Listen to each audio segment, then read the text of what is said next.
SMS banyak dari kawan-kawan. Ustadz, ini gimana nih tablik nih? Nggak bicara solidaritas muslim, teman-teman kita di Gaza dibom, sementara kita jauh lagi saja, talim saja. Hah? Apa nggak ada solusi lain? Kita harus bawa bendera tablik. Kita harus demo di Monas sana dan sebagainya. Dari daerah banyak datang. Maka hadirin Allah Subhanahu wa taala, kita harus paham, Pak. Kamu harus membedakan membantu umat Islam dengan membantu Islam. Jangankan kita hadirin, di kalangan sahabat yang pengorban begitu hebat saja terjadi perbedaan. Dan yang Allah pahamkan betul-betul mereka yang korban banyak. Abu Bakar As-Siddiq radhiyallahu anhu. Yang lain hampir semuanya nggak paham. Bukan saya mengecilkan sahabat, tidak. Perbedaan di antara sahabat tadi yang banyak korban, ternyata yang Allah berikan kepahaman yang lebih hanya Abu Bakar As-Siddiq radhiyallahu anhu. Tapi dengan tegarnya Abu Bakar, pahamnya Abu Bakar, Allah pahamkan semua sahabat akhirnya. Gimana? Nabi SAW meninggal dunia. Ternyata pagi Seninnya Nabi meninggal dunia. Nabi meninggal. Ummu Aiman radhiyallahu anha, ibunya Usama, cepat-cepat kirimkan seseorang kurir supaya Usama jangan diberangkatkan dulu, ikut pemakaman Rasulullah SAW. Maka ditarik tentara. Setelah 3 hari hadirin selesai pemakaman, pemilihan khalifah pun sudah terjadi. Abu Bakar sudah jadi khalifah. Maka negara dalam ancaman.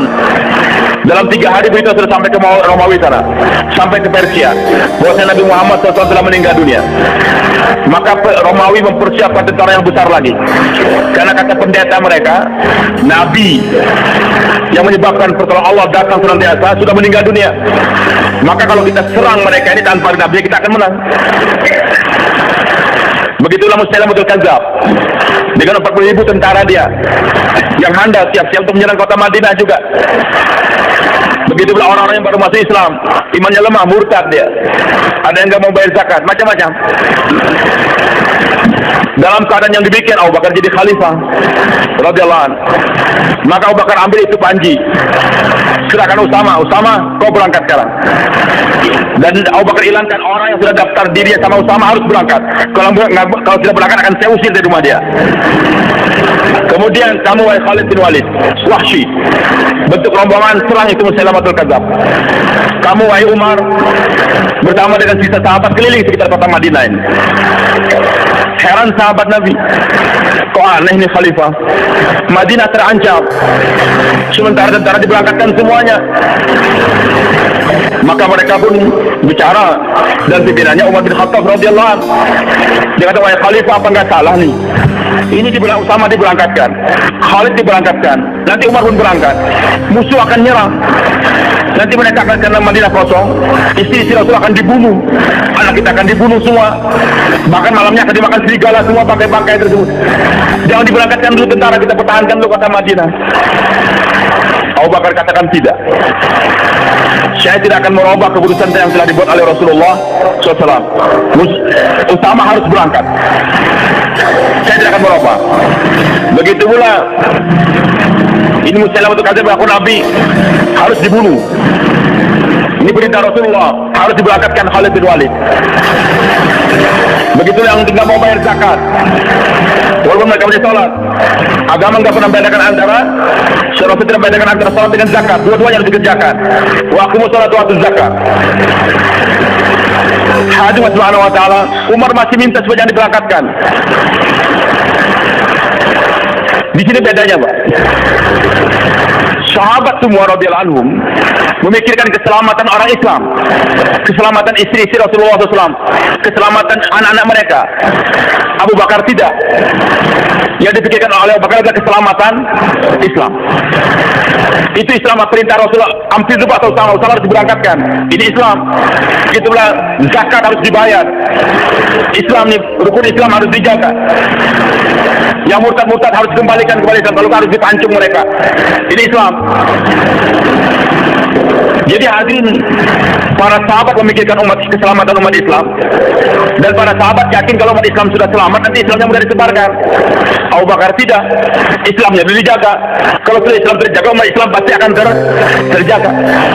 Dan umat Islam boleh dikorbankan untuk agama, tapi agama nggak boleh dikorbankan untuk umat Islam. Bisa kita paham hadirin? Umat Islam boleh dikorbankan untuk agama, tapi agama tidak boleh dikorbankan untuk umat Islam. Umat Islam terbunuh semuanya mati untuk agama, bagus. Umat Islam hidup semuanya dengan penuh kenikmatan, dapat isyarat semua, tapi Islam dikorbankan nggak bisa. Saya tidak mau hidup dengan mengorbankan Islam, beras, tapi saya siap mati untuk Islam. Biarkan badan saya dikoyak-koyak, dipincang, tapi Islam hidup. Jangan sampai umat Islam hidup tenang, ekonominya beres, anak mereka terpelihara jadi dokter, insinyur, profesor semua, sementara Islam dikorbankan tidak bisa. Abu Bakar yakin intan surullah, kalau kamu tolong agama Allah, yang surkum, yaitu umat Islam. Kamu mau akan terpelihara kalau kamu pelihara agama, bukan agama terpelihara karena anak kamu, tidak. Jadi yang dipikir Abu Bakar adalah Islamnya, sahabat memikirkan umat Islamnya. Maka kita Abu Bakar tegar untuk memelihara Islam. Intan surullah, intan surud din Allah. Kamu pelihara agama Allah yang surkum, kamu umat Islam akan terpelihara. Wa yang surunallaha may yang suruh, Allah pasti akan membantu umat Islam yang membantu agamanya. Umat Islam tidak akan dibahayakan siapapun juga selama mereka membantu agama Islam. Musibah apapun terjadi pada umat Islam, karena umat Islam telah melupakan Islamnya itu untuk dibantu hadir. Hadir membangun masjid bukan untuk Islam, Pak. Maaf, untuk umat Islam. Kita bangun masjid untuk apa? Untuk siapa? Susah Pak mengatakan bukan untuk Islam, Pak. Mungkin Anda bicara sebentar tadi digorok orang, Pak. Ini apa nih fatwa-fatwa apa kok kita bangun masjid bilang bukan untuk membantu Islam? Hadir yang negara Allah, umat Islam nih Pak, tanpa masjid bisa sholat. Bahkan